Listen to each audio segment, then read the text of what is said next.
Comment allez-vous, mon ami? Impeccable. Bien tester votre vue.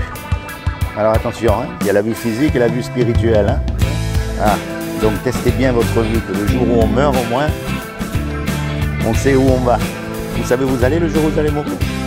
Vous allez où? Et après? Ah bon, et votre âme? Eh, personne ne sait, hein. C'est pour ça que ça vaut la peine d'y réfléchir, parce qu'on ne peut pas se tromper. Et si c'était vrai? Celui-là, c'est pour votre journée. Oui, vous l'avez déjà? Vous l'avez déjà? De quoi? Je sais pas ce que c'est. Ah ben c'est pour vérifier votre vue. Ah, mais j'aurais pas besoin. Vous croyez ça? Mais je parle pas de cette vue-là, moi. Ah. Je parle de votre vue spirituelle. Ah. Vous savez qu'un jour ou l'autre, vous et moi, on va mourir? Oui. Et après? Après, on sait pas. Ah ben justement, il faut peut-être un peu y réfléchir, parce qu'on ne peut pas se tromper, il n'y a personne qui est revenu. Mais qui le sait? Voilà. De sûr, personne. Mais il y a plein de choses qu'on ne sait pas, comme par exemple les 6 bons numéros du loto. On ne les connaît pas, mais on est 10 millions à jouer pour gagner. Bah, ça, oui. Ah, alors s'il y avait une chance que ce soit vrai tout ça, qu'il y ait quelque chose après, ça vaut juste la peine d'y réfléchir. Si vous remarquez bien, regardez, il n'y a pas d'adresse, il n'y a rien du tout.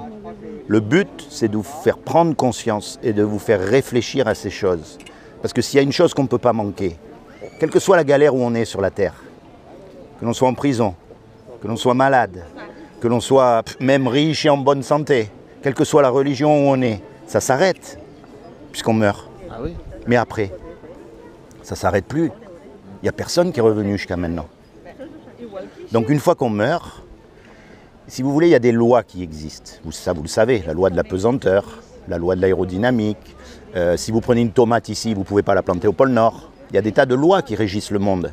Il y a aussi une loi morale qui dit « tu ne mentiras pas ». Est-ce que vous avez déjà menti?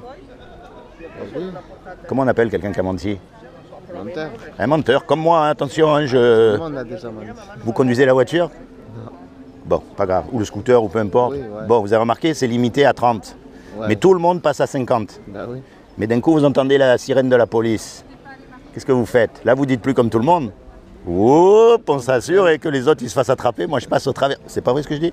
On prenne tous comme ça. Est-ce que vous avez déjà volé quelque chose? Peu importe la valeur. Vous avez jamais téléchargé de la musique sur Internet ou des trucs qui paraissent... Non, Vous non.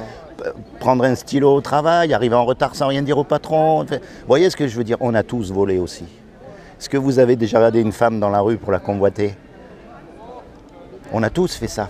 On est bien d'accord, on est tous coupables. On a cassé la loi morale de Dieu. Et le jour où on meurt, quand on va être jugé, ben on sera déclaré coupable. Et si on est coupable, il va nous envoyer en enfer. Vous n'avez pas d'enfants. Mais imaginez-vous que vous en ayez. Vous avez des enfants? Bon, imaginez, vous savez, des fois, il faut leur donner la fessée. Mais s'il fallait donner votre vie pour l'enfant, vous n'hésiteriez pas une seconde. Eh bien, c'est ce que Dieu il a fait pour nous. Il est descendu sur terre et il a pris nos péchés. C'est la véritable histoire de Jésus. Il a dit, quiconque croit, il aura la vie éternelle.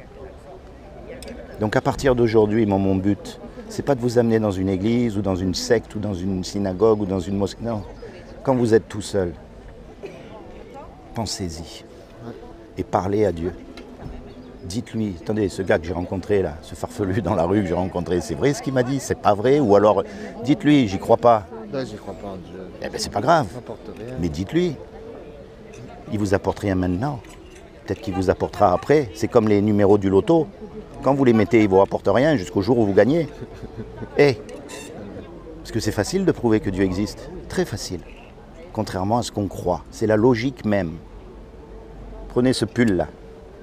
Imaginez que je vous dise, voyez ce pull, et en fait, il s'est fait tout seul dans mon garage. Au bout de 100 000 ans, il est apparu un pull. Vous allez me dire, je suis fou. Regardez la complexité de l'univers, des animaux, de la nature, de votre corps humain, de la pensée, des yeux. Comment est-ce que les yeux auraient-ils pu évoluer? La vue, la pensée, comment la pensée peut-elle évoluer? Vous voyez ce que je veux dire? Il y a quand même des choses qui sont... Ça vaut la peine d'y réfléchir. J'ai pas la solution. Réfléchissez-y, parce qu'il n'y a rien de plus important que ça, que le jour où on va mourir. Il ne faut pas se tromper. Bon, ben gardez-le en souvenir quand même. Il n'y a rien, il n'y a pas d'adresse.